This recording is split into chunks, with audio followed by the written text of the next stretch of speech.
a show that aims to support mental health professionals in using internal family systems therapy as their primary approach with clients. I'm Gayle Williamson. And I'm E Redfern.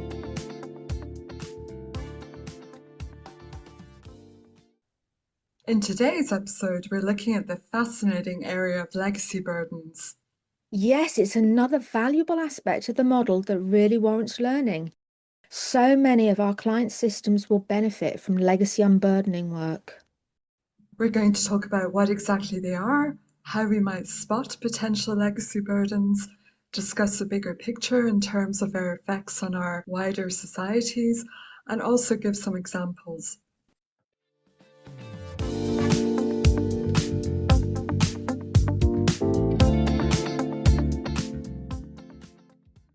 How would you describe what legacy burdens are, Emma, and how they differ from the burdens we're usually helping our clients' parts to let go of? I would describe legacy burdens as those burdens that a client has in common with a parent or authority figure. They arise from the experience of that parental figure or person of a previous generation. So not from that client's direct experience. Yes, and I might also use language like passed down from, or energy absorbed from, or even inherit. I'll give you an example. A daughter might inherit from her mother, who inherited it from her mother before her, and so on. The burdened belief, I don't have needs, I must tend to everyone else's.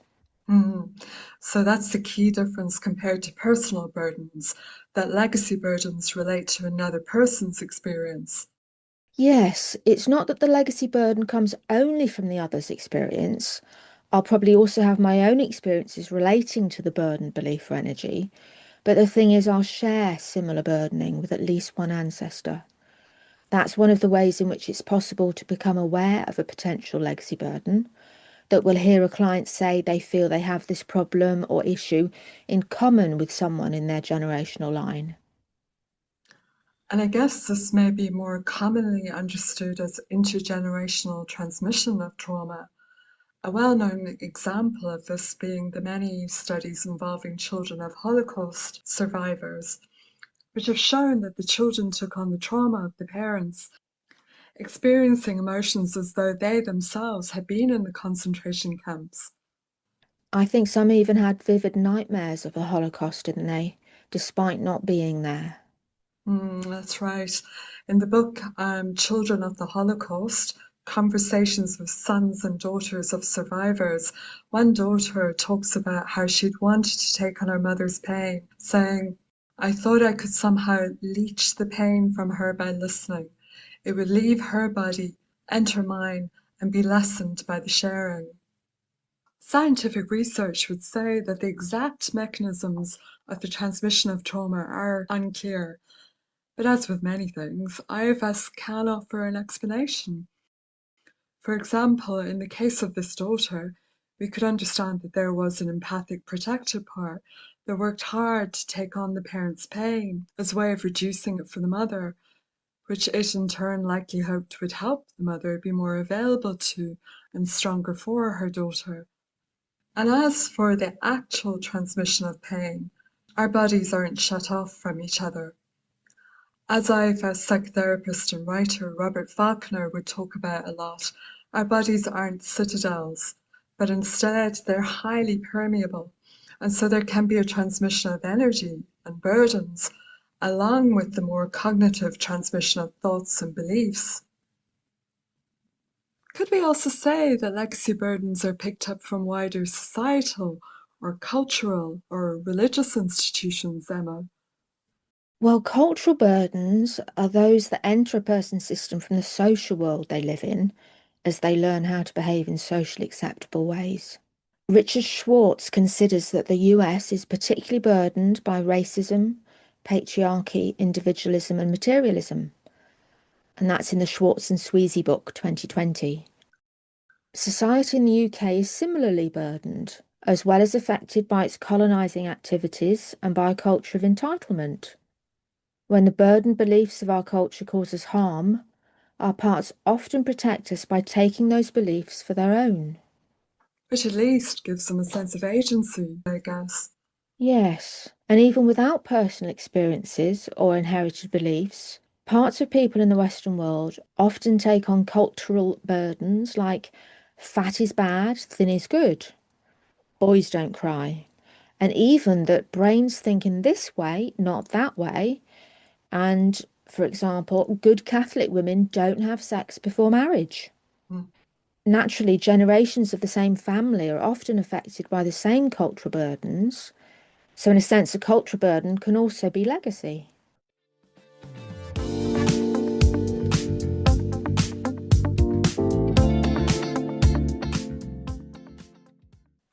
I imagine that therapists who haven't ventured into this area yet may have questions around how do you spot legacy burdens?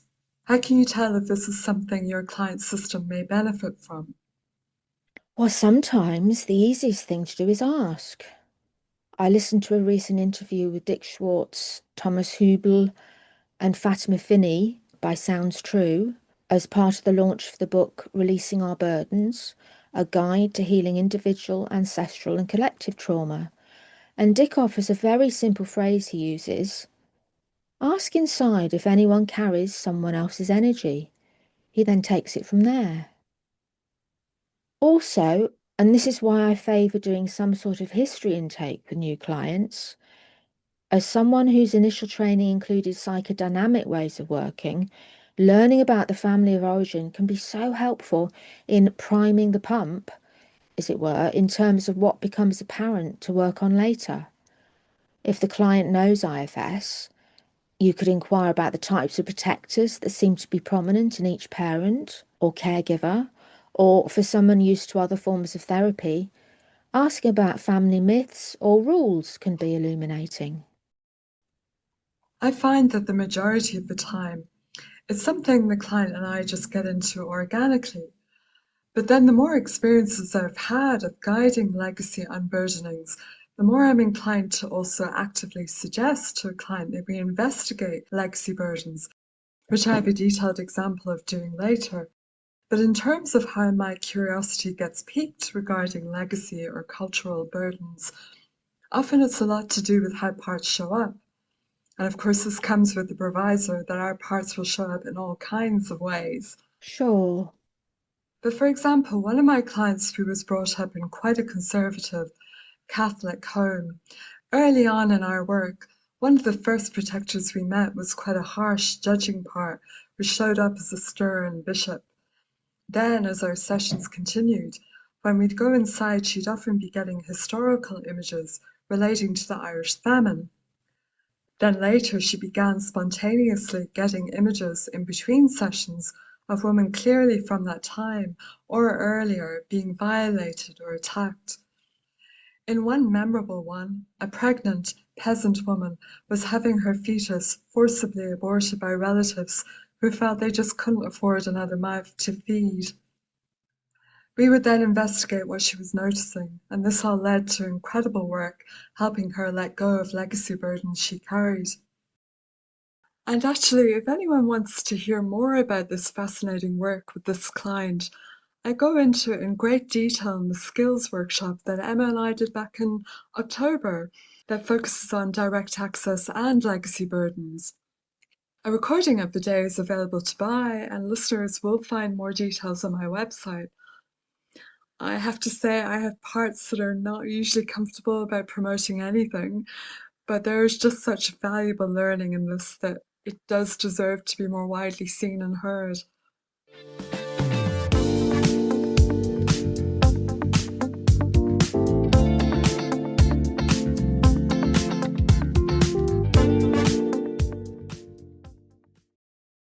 I'm really glad we're doing this episode highlighting legacy burdens, Emma, because I think it's an aspect of IFS that's perhaps underutilized. absolutely. And IFS professionals often approach this differently, depending on who they've been taught by, as well as how long they've been practicing IFS. For example, if someone has only recently completed level one, their energy may be focused for a while on familiarizing themselves with the 6 Fs, protector questions, and steps of healing, and legacy unburdening can wait for a while. And I think possibly whether or not you and your client get into this realm of IFS work will depend on how well you and the client know and trust each other, how comfortable you are addressing protectors' fears about letting legacy burdens go, and also how well the therapist and client can access self-energy. And as ever, one of the best ways of developing confidence in your IFS practice is to experience it on the inside as a client. Yeah, it takes a certain amount of confidence. Yes, it takes trusting in your own and the client's self-energy, as well as that of the ancestors and any guides that might be supporting the process. For parts with a need to know what the exact steps are to follow at any given moment, that might be challenging at first. Sure. So it might be helpful to talk about some of the common protector fears around letting legacy burdens go. Yeah, so I'll list the four main fears and we can go into them a little. One, loss of connection with a family member or members. Two, loss of identity. In other words, who will I be without this? Three, disloyalty at making such a change or wanting something different. And four, fear of hurting the relatives by giving back the burden we've been carrying. Yeah, so probably the first point to make is that these are all fears of parts. That's, of course, how we need to hear them. And when attempting a legacy unburdening exposes a fearful part, it's often a valuable opportunity to help such a part connect to self. So, in other words, we might need to spend more time with such a part, helping it orientate towards self as the attachment figure. Sure. But actually, I noticed that when you're at the point of being able to do some legacy burden work, there is usually a lot of self available in the client, and hopefully the therapist too, which always helps. So that facilitating this self to part relationship typically goes much more quickly. So regarding two of the fears, loss of identity and loss of connection, there's a very practical way to approach this. I learnt this from Anne Cinco, who I think credits Mitchie Rose and Mike Elkin as her teachers. We can ask the burden part to let go of a tiny portion of the burden, say 5% or whatever percentage feels right, and then see if the part feels more like themselves or less like themselves. We can make the same suggestion to a part fearful of losing connection. Now you've let go of that small percentage of burden. Do you feel more connected to your ancestor or less connected? Invariably, that proportional letting go feels positive or feels okay. Then the part can go ahead and unburden fully and become more available for connection and more able to be themselves without the burden distorting things and acting as a barrier to authenticity and to love. I haven't encountered too many parts around legacy burdens with fears over loss of identity or fear of being disloyal, but I frequently meet parts afraid, for example, of hurting their now dead mother if they hand back her anxiety. And I think there are three options here. I can simply say to the client, that's okay. The part can just let go of the legacy anxiety in the normal way. Let it go to the sky, into a river, etc. But I probably prefer to work on reassuring or addressing the part's fears so that the burden can be handed back because it is just such a healing process. So you're guiding the client. Let the part know that you hear her concern, but that this isn't about burdening the mother. She won't be adding anything to her mum. This anxiety actually comes from her mum. She's just taking it back and then passing it on or releasing it. And usually that clarification is enough. But if the part is still reluctant, you'd get the client to ask the ancestor directly, how did they feel about taking the burden back? And ancestors in their self-energy are usually glad to be part of the unburdening and healing process. It's really quite touching how much the ancestors want to help us. And I believe that working with legacy burdens can have a potentially valuable impact not only on the individual, but on society. Yes, and I believe Dick Schwartz and other leaders are especially interested in this. At an individual level, I've noticed that when legacy unburdening has happened in my system, my relationship with relatives has shifted noticeably on both sides and spontaneously. Not that the other person is necessarily aware of that. Sure, I've also had clients come back to session after a legacy unburdening saying that a family member that they hadn't seen for a while, for example, had said how different they seemed. Mm. For me, all unburdening in IFS reduces constraints. It lowers the inner walls of protection between us and others to whom we connect. So it's particularly poignant that when I work in my individual IFS therapy, the result can be an increase in connection to relatives, some of whom would never dream of having therapy. It's a sort of sharing of the benefits, if that makes sense. Yeah, I like the way you put that. But I guess I also wonder about the wider potential knock-on effect to wider society of unburdening legacy trauma, which then takes me to reflecting on all the conflict in the world. Ukraine, Sudan, and all the emotional distress out there. Trauma that is then only going to be passed on to future generations and to result in many more extreme parts. I'm thinking of the ongoing genocide in Gaza in particular. As a people who have already suffered terrible indignities and injustices, it makes sense to me why Palestinians are deeply committed to religion, why they have such strong managers clinging on to religion for some hope and resilience. And at the same time, it makes sense also of why Hamas came into being, likely led by firefighter parts, who are extreme in relation to what must be a huge amount of pain carried by exiles.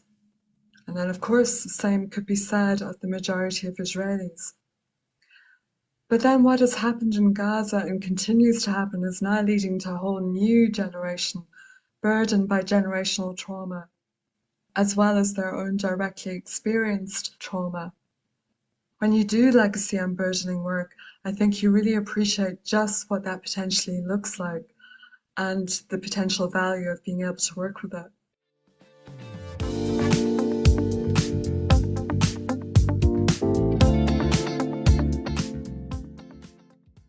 We'll be back after Christmas with part 2 of our focus on legacy burdens.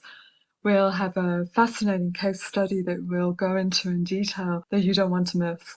We hope you can join us again then. Bye for now.